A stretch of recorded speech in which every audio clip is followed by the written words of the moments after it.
पहाड़ों की छांव में बसी धूल से आच्छादित हवेली गांव वालों के डर से जिंदा थी। वो विशाल जर्जर इमारत सालों से वीरान खड़ी थी। उसके घिरे हुए लोहे के गेट मानो बोल रहे थे, अंदर मत आओ।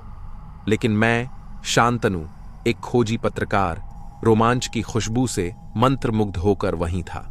स्थानीय लोगों ने हवेली के बारे में अजीब कहानियां बताईं। किसी ने दावा किया कि रात में अंदर से रोशनी झलकती है, तो किसी ने हवा में सितार की धुन सुनी। कुछ का मानना था कि अंदर एक भूत रहता है, एक राजकुमारी जिसका प्रेम अधूरा रह गया था। मेरा दिमाग कहता था ये सब बकवास है, पर मेरा दिल रोमांच की धड़कन में तेज हो रहा था। दिन ढलते ही हवेली का असर कुछ और ही बढ़ गया।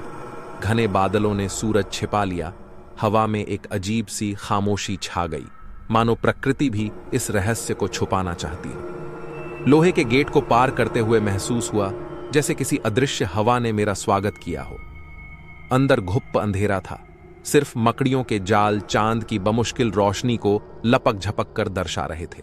हवेली के भीतर घूमते हुए एक पुराने जमाने के चित्र के आगे रुक गया। तस्वीर में एक खूबसूरत राजकुमारी थी। उसकी मुस्कान में एक लाज है, आंखों में उम्मीद। उसके आसपास के भव्य सामान हवेली के वर्तमान हालत से एक दर्दनाक विपरीतता बना रहे थे। मैंने तस्वीर के पीछे लिखा पाया, मीनाक्षी, मेरी प्रिय। शायद राजकुमारी का नाम यही था। रात गहरी हुई। हवेली की खामोशी दबाव का रूप लेने लगी। हवा में एक ठंडी धारा बहने लगी, मानो कोई अदृश्य इंसान गुजर रहा हो। हल्की झंकार सुनाई दी, सितार की सुरीली धुन। धुन उदास थी, हताश थी, मानो किसी प्रेमी को पुकार रही हो। मेरा डर कम हुआ, उसकी जगह जिज्ञासा ने ले ली। धुन का पीछा करते हुए मैं एक हॉल में पहुंचा, जहां मंदिर जैसी मूर्तियां रहीं। वहां धुन सबसे तेज थी, मानो हवा में बिखर रही हो। अचानक धुन रुक गई। एक ठंडी हवा ने मुझे घेर लिया और मेरा सामने ही हवा में एक आकृति बनने लगी। यह वही राजकुमारी थी। तस्वीर से निकलकर मेरे सामने खड़ी थी। उसके भव्य कपड़े हवा में लहरा रहे थे, आंखों में उदासी, चेहरे पर अधूरी ख्वाहिश। वह कुछ नहीं बोली, बस मुझे घूरने लगी। मैंने हिम्मत कर उसका नाम पुकारा, मीनाक्षी।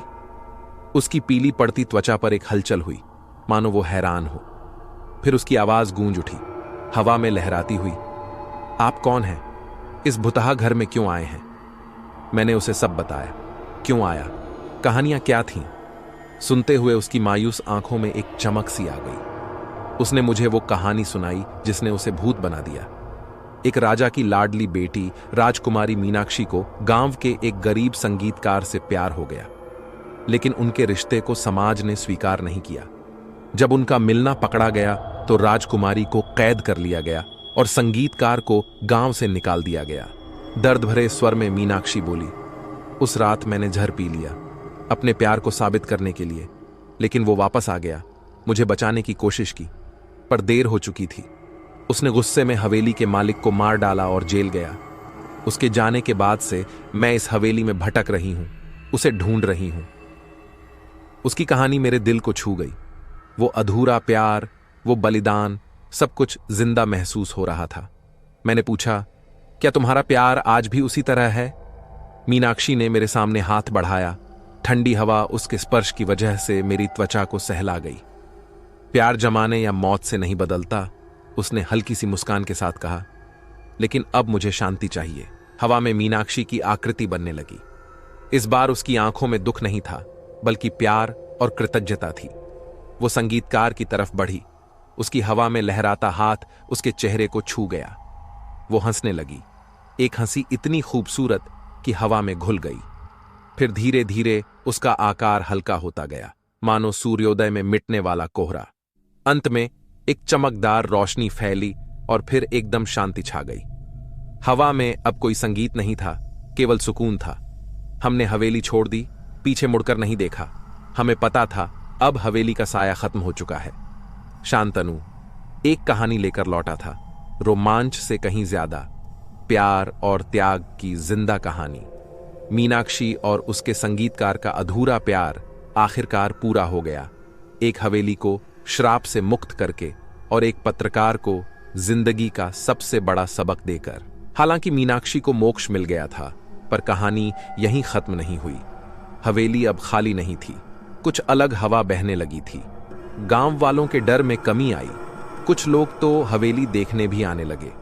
उन्हें लगता था हवा में कभी कभी संगीत की धुन सुनाई देती है, एक खुशहाल धुन। शांतनु की खोजी वृत्ति शांत नहीं हुई। उसने मीनाक्षी और संगीतकार की कहानी को बड़े अखबारों में प्रकाशित किया। ये कहानी देश भर में सुर्खियां बनी, लोगों को प्यार की ताकत का एहसास करा गई। कुछ महीनों बाद शांतनु को एक अजीब खत मिला। लिफाफा पुराना था, लिखावट जानी पहचानी। ये उस बूढ़े संगीतकार के हाथ की लिखाई थी जिसने मीनाक्षी को शांति दिलवाई थी।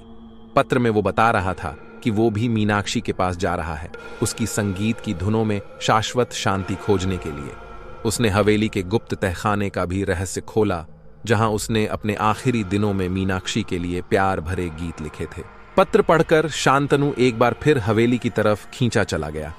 तहखाने का पता लगाने में समय नहीं लगा। अंदर जाने पर उसे दीवारों पर लिखे गीत मिले। एक एक शब्द में प्यार और उदासी झलक रही थी। उसने इन्हें एक किताब का रूप दिया, जिसे हवेली के गीत शीर्षक दिया गया। यह किताब भी काफी लोकप्रिय हुई, लोगों को अपनी खोई प्रेम कहानियों को याद दिला गई। हवेली अब एक प्रेम कथा का प्रतीक बन गई थी।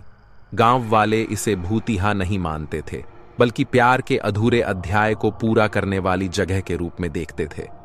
कुछ कहते थे कभी कभी रात में वे आकाश में सितार की धुन सुनते हैं, मानो मीनाक्षी और संगीतकार अब भी एक साथ संगीत की दुनिया में खोए हुए हैं। शांतनु को पता नहीं था कि ये सच था या सिर्फ उनका ख्याल, पर उनका दिल हमेशा इस विश्वास को संजोए रखता था कि प्रेम किसी भी बंधन, यहां तक कि मृत्यु के बंधन को भी तोड़ सकता है।